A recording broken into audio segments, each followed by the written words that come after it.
Well, let's get to the beginning. Where does the story of Robert Woolsey begin? So I had my mom. Basically, I was raised by a single mom. She raised 4 of us. We were pretty poor. Didn't have a whole lot. All boys, all girls? So I've got an older brother and an older sister and a younger brother. Mm-hmm. The baby is, I want to say 40. And how old are you now? I'll be 52 before I know it. Coming up. It's coming up, yeah. But yeah, so she raised 4 of us, and she did a wonderful job. The reality is, and when I look back, and it's funny because as an alcoholic and an addict, and having these addictions, I've always reflected why me. I mean, I didn't have an abusive family. I didn't have an abusive dad or a abusive mom. I've sat in enough rooms to hear some stories and think, why me? So you're saying you didn't have what you consider to be real trauma? Yeah. I had a great childhood, I mean, my mom did a really good job, but the reality is she was never around. So I was a freebird when it came to making choices and hanging out with the wrong people. I did a lot of that growing up. I think that free-range childhood is great in a lot of ways, and I think nowadays there should be a little bit more of that allowed to kids. But when you have a lot of free-range time, when you have a single parent who's doing her very best to put food on the table and everything, she can't be around as much. And so your own personality sort of becomes a big factor. Trauma wasn't a big factor, but your own personality. So let me ask you, as a kid, were you kind of a curious, impulsive, want to check out, energetic kind of kid, or were you a bookworm, kind of stay home kind of kid? I was very, very compulsive and very energetic.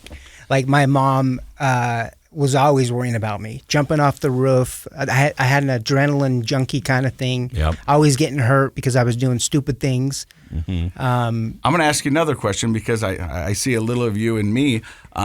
When you were young and you were running around and really no parental supervision, were you hanging out with older kids or were you mostly kids your age? Mostly kids my age. There was a couple that were older. Uh-huh. But it was mainly my age kids. And was your role always to try to impress the group you're around or do the crazy things that nobody else would do? Exactly. All the time. You met a kindred spirit there, Casey. I was the kid that was there like, did you just see what Woolsey did? By jumping off the roof and doing backflips off cliffs and just whatever. And that becomes your first addiction. That's my first addiction. The same with me. It was like, you can't do that. Yeah, I can't watch. Yep. You know what I mean? Yep. And then it was the stories that people told that I was addicted to. That actually does bring a neurochemical high that's natural. But the act of doing the backflip and then the ooh and ah and praise from all your friends and then knowing people are talking about you, that's all like neurochemical feel-goods going on. And so you're right, absolutely, that can become a person's first addiction. So you're running around, you're doing backflips off of buildings and jumping off cliffs. When do you first try alcohol or drugs? I believe my first drink was with a friend in 8th grade. We stole a couple beers out of his dad's fridge and went off to the side of the house, drank them, and then went and rode our bikes.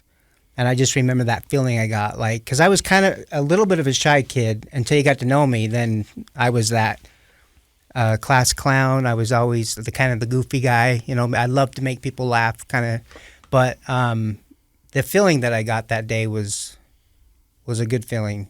And then it just ended up, the next thing was pot, and then through high school it was trying mushrooms and LSD and cocaine. I mean, it was all through high school that I tried all that stuff. So you got into those what we'd call heavier drugs pretty quickly. Mm-hmm.